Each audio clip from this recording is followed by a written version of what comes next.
Bueno, ahora en esta clase vamos a ver esos elementos de representación que están en los planos.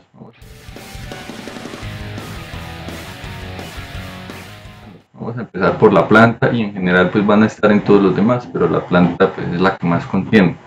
Entonces en general vamos a tener dos elementos de representación principales, que son los elementos constructivos o de diseño de construcción y los elementos de documentación, ¿sí? Porque por ejemplo una línea de cota o una línea de medida pues yo no la voy a construir, es un elemento de referencia, ¿cierto? Entonces, vamos a tener esos dos grandes elementos. Ahora, esos elementos se representan, como hemos visto en las otras clases, con los tipos de línea, dependiendo el elemento constructivo, si está cortado o a la relación que tenga con ese plano de corte, pues va a ser una línea continua o una línea de trazos, va a ser una intensidad fuerte o suave, si ya lo vamos a ir detallando. Esos elementos descriptivos en general van a ser elementos que nos van a dar información. En esto entran lo que llamamos ejes, cotas, textos, niveles, señalizaciones, etiquetas, en general, después los podemos detallar más. Esos elementos nos van a dar información. Vamos a verlos entonces aquí en este archicar que estamos trabajando. Si vemos acá, encontramos, por ejemplo, esto. Vamos a seleccionar este elemento, vendría a ser un muro, ¿cierto? Y vamos a ver que tiene una línea gruesa y tiene por dentro una trama, que ya ahora la explicamos. Ahora, ese sería el elemento constructivo y por ejemplo acá aparece una columna, ¿sí? Aparecen también en este caso elementos informativos, que sería una línea que me va a referenciar un corte. También aparece un elemento muy importante que se llama eje. Vamos a poner por acá uno. Vamos a ponerlo acá, que sería este tipo de línea. Sería este tipo de elemento. Yo un eje no lo construyo. Un eje es un elemento de guía, de referencia, de información para poder elaborar esos elementos constructivos.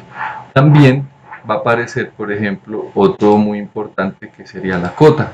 Vamos a poner aquí esto. Vamos a dar un clic por acá, a ver cómo nos va. Otro por acá y otro por acá. Entonces, una cota que me va a referenciar una medida, una distancia, un ángulo, hay diferentes tipos, ¿sí? Entonces, aquí entendamos esos dos principales elementos, los elementos constructivos y los elementos informativos o descriptivos de lo que estamos dibujando. En los elementos constructivos y en relación a ese plano de corte aparece otro elemento descriptivo. Entonces, hay un trabalenguas, pero bueno, ahí creo que se entiende, que es la trama, ¿sí? Que también es muy importante, ¿sí? Acá vemos dos tipos de tramas. Vemos dentro del muro, este espacio acá, esto de acá,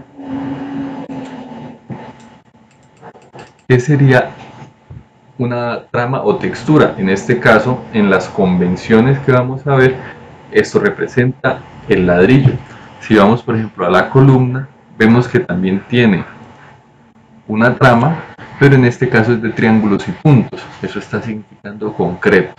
¿Listo? En general, todas las tramas se dibujan en una intensidad suave, es decir, un 2H o un 0,1 si trabajamos con tinta.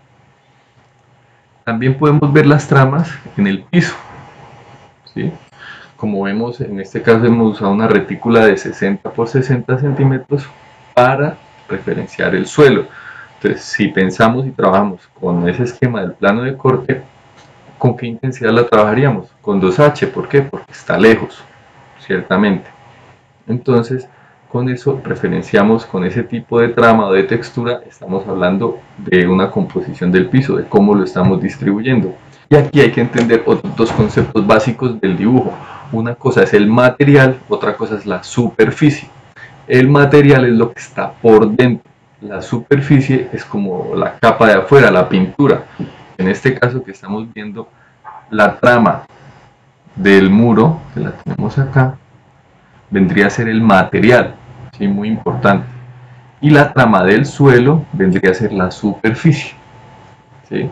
Estaríamos hablando la parte exterior y la parte interior. Por ejemplo, yo puedo decir que este muro, y vamos a hacerlo acá, vamos a hacer aquí una perspectiva acá diferente. Vamos a ver entonces que acá también aparece el tema de la textura. Entonces aparece una textura que sería la del material por dentro, que sería el ladrillo, que es la que hacemos con líneas, y aparece una de la superficie, que en este caso sería la pintura, ¿sí? Entonces podríamos hablar que ese muro tiene una materialidad que está hecho de ladrillo, que en este caso pues también tiene un friso, que está aquí, y que por fuera tiene una pintura, una superficie. Lo mismo este baldosín, está hecho de un material cerámico, que lo tenemos acá, pero tiene una superficie. ¿Sí? Es importante entender esos dos elementos para poder desarrollar las tramas. Quiero que en este pequeño tutorial entendamos primero las dos partes principales, que son que nosotros representamos elementos constructivos y representamos elementos informativos, ¿sí? O descriptivos. Elementos constructivos que vamos a construir, a ejecutar, y elementos descriptivos que nos vayan a ayudar a entender eso que vamos a dibujar. ¿Listo? Y que dentro de esos elementos descriptivos empiezan a aparecer las cotas, las tramas, las señalizaciones de corte, los ejes, los niveles. Aparecen elementos que nos ayudan a generar ese, ¿cómo decirlo?, ese sistema de comunicación que queremos lograr con el dibujo de planos. Bueno, nos vemos en el próximo.